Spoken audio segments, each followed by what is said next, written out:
सम्मानित साथियों, सबसे तो पहले तो मैं देश के प्रधानमंत्री आदरणीय मोदी जी को बधाई देना चाहूँगा कि उन्होंने आज़ादी के इतिहास में ये महिला आरक्षण बिल पास करके बड़ा काम किया है।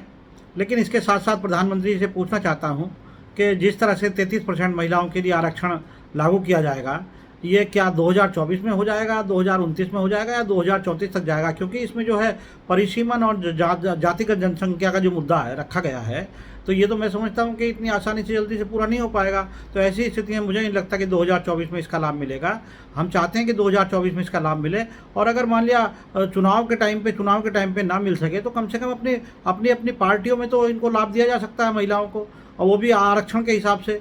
अब मैं समझता हूँ जो भारत है, अपना भारत जो है वो गांव में 90% निवास करता है, उसमें दलित पिछड़े वर्ग की महिलाएं अधिकतर वहाँ रहती हैं, गांव में रहती हैं। तो ऐसी स्थिति में 10% लोग 15% लोग जो हैं शहरों में निवास करते हैं, जो अच्छी एजुकेशन लेते हैं, अच्छे से धनवान व्यक्ति हैं। तो ऐसी स्थिति में क्या प्रत्येक महिला को इसका लाभ मिल पाएगा? कैसे मिल पाएगा? समझ से बाहर है। दूसरे, जब 33% आरक्षण लागू हो रहा है, तो ऐसी स्थिति में जब नौकरी की बात आएगी तो ग्रामीण महिलाएं जो हैं, जो SC BC की महिलाएं हैं, वो तो गांव में निवास करती हैं, जो बच्चे हैं वो गांव में निवास करते हैं। तो ऐसी स्थिति में जब जो आर्थिक अभाव में अधिकतर लोग हैं, जो गांव के लोग आर्थिक अभाव में रहते हैं, भारी भरकम फीस जमा नहीं कर पाते हैं, ऐसी स्थिति में वो बेसिक प्राइमरी स्कूलों में अपने बच्चों को पढ़ाने में मजबूर हो जाते हैं। और शहरी बच्चे जो हैं, अधिकांश शहरी बच्चे जो है वो CBSE और ICSE स्कूलों में पढ़ते हैं। लेकिन जब वो कल वो हायर एजुकेशन में जाएंगे, हायर एजुकेशन करने के बाद, इंटर के बाद अगर भी जाएंगे, स्कूलों में जाएंगे, कॉलेजों में जाएंगे, तो ऐसी स्थिति में जब वो नौकरी के लिए अप्लाई करेंगे, उनकी मेरिट बनी, तो मैं नहीं समझता कि CBSE की और ICSE की और बेसिक प्राइमरी स्कूल की जो मेरिट है वो बराबर आएगी। तो ऐसी वो वंचित रह जाएंगे उन चीज़ों से। तो मुझे नहीं लगता कि इसमें जब तक आरक्षण में यदि आरक्षण की व्यवस्था है तब तो ठीक है, और यदि दलित OBC के लिए आरक्षण की व्यवस्था नहीं है तो इसमें पर्याप्त सभी महिलाओं को लाभ नहीं मिल सकेगा।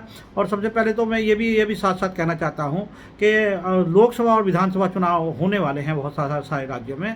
तो अगर यदि आप वाकई महिला आरक्षण के पक्षधर हैं, और जिन पार्टियों ने समर्थन किया है इस बिल का, तो वो पार्टियां क्यों नहीं अपनी पार्टियों में सबसे पहले चलिए कब लागू होगा, 2029 में होगा कि 2024 में होगा, वो क्यों नहीं जो राजनीतिक दल हैं वो अपनी पार्टियों में महिलाओं को 33% आरक्षण दे देते, और वो भी उसके आरक्षित वर्ग के हिसाब से।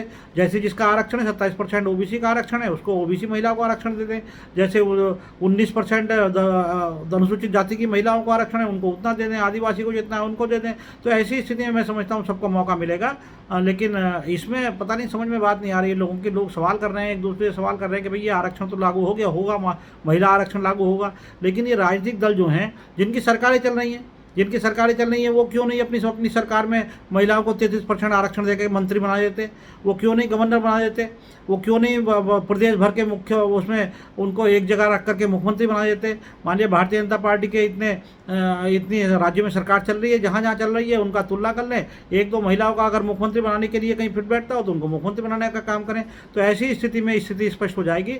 लोगों को आपसे बड़ी उम्मीद है, और मैं समझता हूँ खास करके SC BC के लोगों को आपसे बहुत उम्मीद है कि आपने जो है विश्वकर्मा सम्मान योजना में लागू करके, जातिगत उनके टिकट जारी करके ये एक बड़ा काम किया है, जिसमें बहुत लोग विरोध भी कर रहे हैं। कुछ लोग ये मान रहे हैं कि भाई चलो प्रधानमंत्री जी ने ये काम किया है, लेकिन मेरी समझ से ये सब जातिगत मामला, जातिगत पुश्तैनी धंधों में लगा करके लोगों को ठीक नहीं है। पुश्तैनी धंधे करें, जो करना चाहते हैं वो करें, जो कर रहे हैं वो करें, लेकिन आप उसका पुश्तैनी धंधों के नाम से उनकी पहचान बनाना हमारी समझ से तो कम से कम उचित नहीं है। बाकी सरकार की मर्जी है, लेकिन हम तो ये चाहते हैं कि भाई जो काम हो रहा है महिला आरक्षण, जो सबसे पहले अपने घरों में आरक्षण लागू करने का काम करें, पॉलिटिकल पार्टियों में अपना आरक्षण लागू करने का काम करें, टिकट वितरण में करें, सरकार चलाने में करें, तब तो बात होगी। लेकिन उससे पहले ये दुनिया भर की बातें होना, और कब परिसीमन होगा, कब जातिगत जनसंख्या होगी, गणना होगी, कब ये नंबर आएगा। तो मैं तो आप लोगों से यही अनुरोध करना चाहता हूँ, तमाम लोगों से, कि वो सब इस पर जो है विचार मंथन करें, सरकारें मंथन करें, आपस में जो समर्थन करने वाले हैं वो लोग मंथन करें, ताकि महिलाओं को, जो वंचित महिलाएं हैं, उनको भी आरक्षण का लाभ मिल सके। मैं आप लोगों से नमस्कार करता हूँ, आप लोगों से जय हिंद करता हूँ, जय भारत करता हूँ। आप लोगों को सभी को प्रणाम, नमस्कार।